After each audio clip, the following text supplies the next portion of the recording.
Asante sana. Good afternoon. As you can see, we have come here to Masinga. Today we are doing a security preparedness assessment and risk mitigation because the last 1.5 months we have witnessed a lot of precipitation in our country. The weather people have also warned us that the precipitation is going to continue throughout December into January, and the experts here who are responsible for our generation plants at the Seven Forks dams have also told us that the levels at which the dams are filling requires to make contingency measures so that in the likely event that the El Nino continues, and in the likely event that the dams fill, the spillover is likely to lead to flooding, and we therefore need to be alert so that the populations that are living contiguous to the dams are not affected by the flooding. As you're aware, we have 5 dams within this generation ecosystem, and Masinga, where we are, is the largest. But there are some other smaller dams which cascade downwards down the river, Kamburu, Gitaru, Kindaruma, and Kiambere. And therefore, once this dam fills, the spillover cascades to the smaller dams, and therefore we expect that the impact points where the flooding is likely to affect the settlements is at Kiambere. And therefore from here, we're going to be in Kiambere because we want to speak to the members of the public there so that we sensitize them on the need for us to be alert and to prepare them for the likely eventuality of evacuating them for their own safety. I can confirm that, as you're aware, the El Nino coordination process is ongoing, and every day at 3 p.m. we are giving daily updates from Nairobi on the state of the country in terms of mitigating the effects of the El Nino rains. The last few days we have not had much rains, but the experts say in another 7 days to 10 days the rains might come back, even in greater torrents, and therefore we are using this window of a few days that has been given to us by the meteorological department to prepare the country, to prepare our people, to make sure that we don't have a loss of life and property. Therefore, we are monitoring the situation here on a daily basis. The security teams at the regional level, county level, sub-county level, downwards to the location levels have been activated, the multi-agency teams, to make sure that first, we remain alert. 2, we report incidents. Number 3, we prepare affected communities in the event that an alert is issued for evacuation. Therefore, we are taking this as a national security matter. We already have lost quite a number of people, as you're aware, 142, which is a big number across the country. We would like not to lose an extra life if we can prevent. And the rules are simple. 1, please avoid risking your life by crossing flooded rivers. Do not cross moving rivers that are beyond a certain point where you cannot resist the waters. And the danger of trying to cross flooded waters or flooded rivers is that the the floods and the waters also come with rocks, with logs, with other things that can complicate and knock you down. So it's not just the water, but also other things that the water carries underneath, including logs of wood and also rocks, which can be very, very dangerous. We have also seen motorists who are risking their lives and the lives of their passengers by insisting on crossing rivers and flooded places. When you encounter floods, just be still and wait and call for help. We have deployed a lot of equipment across the country to search and rescue for people who may be marooned or caught up in the floods. And please obey the instructions of the security managers at your local level. When they warn you not to proceed with your journey, please comply. It is in your interest. But let me say, because we've had a few incidents, I think in Tana River and some other incidents in Kwale, where we have had members of the public defying warnings from our security agencies, and the results have been catastrophic. Those people have ended up losing their lives. So we are going to be very firm in enforcing safety measures.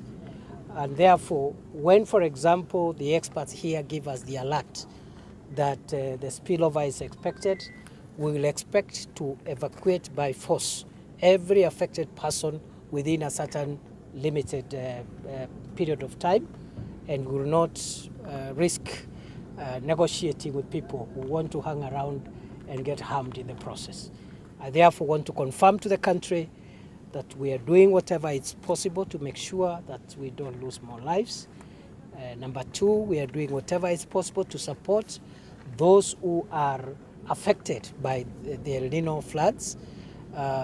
As we speak, we have deployed enough air assets in terms of aircrafts, and we are working with other partners, including the Red Cross and humanitarian organizations.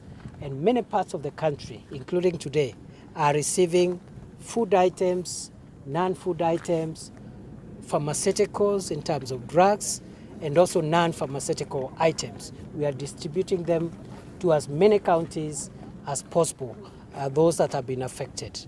And we have placed food in strategic places across the country, and therefore, even if the rains escalate, we don't expect to have a lot of logistical challenges, because we have transported that food out of Nairobi to places where it is required. We have had a few incidents where supply routes have been blocked, but we have unblocked. The last one was Mwingi Garissa. I think we unblocked it yesterday, and I want to commend the Ministry of Transport for a great job they are doing, all the agencies. We have also unblocked Garissa, Mudagashe, all the way to Wajir, and we are hoping also to get Garissa, Kotulo, Mandera up and running. I think up to by this morning it's also up and running. So I think we are okay generally. Mine is just to request that we cooperate and don't panic and wait from where you are until you are assisted.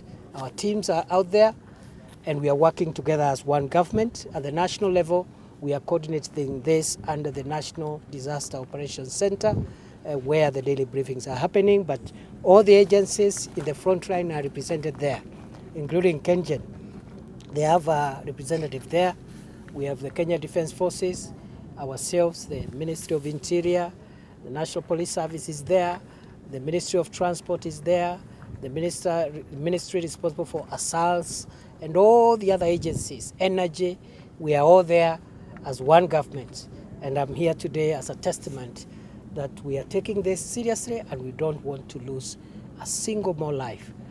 Already the people we have lost are too many, and majority of them, over 70–80%, have lost their lives, unfortunately, by perhaps risking their lives. We, of course, condole with the families who have lost their loved ones, and we really hope that our sympathies will reach out to them.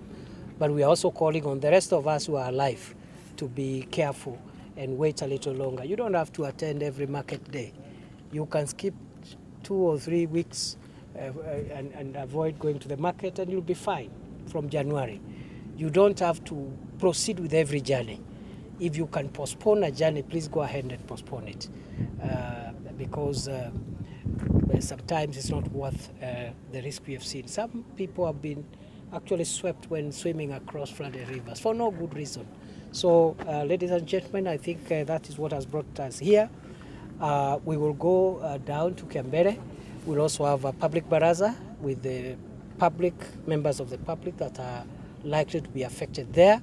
And we want to say that we will stand with every Kenyan who is affected by this El Nino challenge.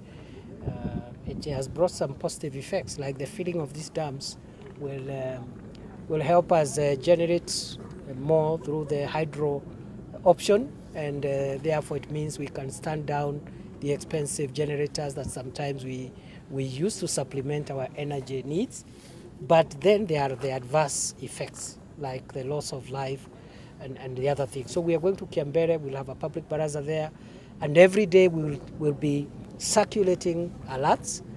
Going forward, when the rain starts coming back, especially in this ecosystem of the Seven Forks Dams, we are going to be we will be asking for the phone numbers of all the people that are affected, those that could be affected by any spillover, and we'll be sending alerts directly to their telephone numbers.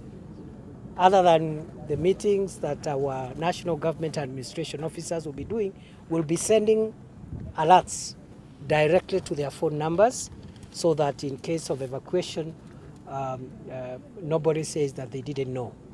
And finally, I can confirm, the country has enough preparedness. We have enough food, we have enough non-food items, we have enough drugs, we have enough mosquito nets, we have enough facilities to set up temporary camps and to keep our people safe with enough supplies until the rain subsides, and therefore there is no cause of alarm. Mheshimiwa Waziri, kwa kifupi tu naelezea kwa Kiswahili. Telling us the water levels where they are now, we are left with about 6 meters, and that will require, anything between 15 and 30 days, depending on the amount of precipitation to fill. But you never know.